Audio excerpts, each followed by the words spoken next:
Hi friends, நான் உங்கள் அஜித் குமார். இப்போ ஒருத்தவங்க எலெக்ஷனில் நின்று ஜெயிக்கிறாங்க. ஜெயிச்ச பின்னாடி எந்த கட்சியிலேருந்து ஜெயித்தாங்களோ அதை விட்டுட்டு வேற ஒரு கட்சிக்கு போகிறாங்க அப்படின்னா அவங்களுடைய பதவி இருக்குமா இருக்காதா, அப்படி போச்சு அப்படின்னா எந்த சட்டத்தின் கீழே பறிபோகும் அப்படின்னு சொல்லி முழு தகவலை இன்றைக்கி நம்ம பார்க்க போகிறோம். நம்ம சேனலுக்கு ஃபஸ்ட் டைம் வந்துறீங்க அப்படின்னா கீழே சப்ஸ்கிரைப் பண்ணிக்கோங்க.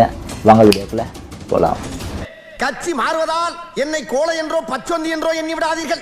இருக்கின்ற கட்சியிலே இருக்கின்ற மேடையிலேயே இங்கிருந்து இன்னொரு கட்சிக்கு தாவும் தைரியமும் தன்னம்பிக்கையும் இந்தியாவிலே எனக்கு ஒருவனுக்குத்தான் இருக்கென்று கூறிக்கொண்டு இங்கிருந்து விடைபெறுகிறேன். 1985 கட்சி தகவல் தடை சட்டம் அப்படின்னு ஒரு சட்டத்தை இந்திய அரசியலமைப்பு சட்டம் அட்டவணை ஷெடியூல்னு சொல்லுவாங்க. அதில் 10 கீழே கொண்டு வராங்க.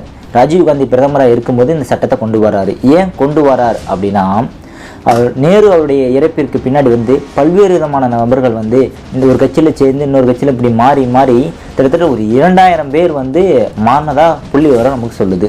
அப்படி ஜெயிக்கும்போது ஒரு கட்சியில் இருக்காங்க, ஜெயிச்ச பின்னாடி வேறு கட்சிக்கு மாறுறாங்க அப்படின்னா அவங்களுடைய பதவி பறிபோகணும் அப்படின்னு சொல்லி தான் கட்சி தகவல் தடை சட்டம் 1985 ஆன் டிஃபெக்ஷன் லா அப்படின்னு ஒரு லாவை கொண்டு வராங்க. இந்த சட்டத்தின்படி என்ன அப்படின்னா, நாடாளுமன்ற தேர்தலையோ அல்லது சட்டமன்ற தேர்தலையோ ஒரு கட்சியின் சார்பாக நின்று வெற்றி பெற்று எம்எல்ஏவோ எம்பியாவோ ஆறாங்க அப்படின்னா கடைசி வரைக்கும் அந்த கட்சியில் இருக்கணும்.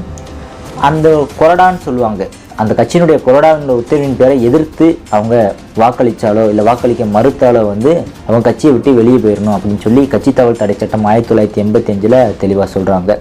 இதுக்கு ஒரு விதிவிலக்கு இருக்குங்க. என்ன அப்படின்னா, நாடாளுமன்ற சபையிலையோ அல்லது சட்டமன்ற சபையிலையோ ஒரு அரசியல் கட்சி பெற்றிருக்கக்கூடிய தொகுதிகளில் 1/3 பங்கு முழுசாக ஒரு கட்சியை விட்டு விலகி போயிட்டாங்களோ அல்லது வேறு கட்சிக்கு சேர்ந்துட்டாங்களோ, விலகி போய் ஒரு புதிய கட்சி உருவாகிட்டாங்களோ அப்படின்னா அவங்கள கட்சியை விட்டு நீக்க மாட்டாங்க. இது உள்ளாட்சி அமைப்புகளுக்கு பொருந்தவே பொருந்தாது. இப்படி ஒவ்வொரு கட்சியிலேருந்து இன்னொரு கட்சிக்கு மாறினால பதவி பறிபோகுன்றது எக்ஸாம்பிள் பார்த்தோம் அப்படின்னா, லாஸ்ட்டாக டிடிவியோட சேர்ந்த ஒரு 18 எம்எல்ஏக்கள் அவங்களுடைய பதவி பறிபோச்சு. இந்த மாதிரி பல்வேறு விதமான எடுத்துக்காட்டுகளை நம்ம பார்க்க முடியுது. இப்படி அரசியல் சம்பந்தமாக இருக்கக்கூடிய சட்டத்தினை நம்ம பார்த்துட்ருக்கோம். இந்த மாதிரி உங்களுக்கு ஒரு சந்தேகம் இருக்குது அப்படின்னா கீழே இருக்க கமெண்ட்ஸில் கமெண்ட் பண்ணுங்கள். இந்த மாதிரி பல்வேறு விதமான சுவாரஸ்யமான சட்ட சம்பந்தமான தகவலை தெரிஞ்சுக்கணும் அப்படின்னா நம்ம சேனலை மறக்காமல் சப்ஸ்கிரைப் பண்ணுங்கள். Thank you friend.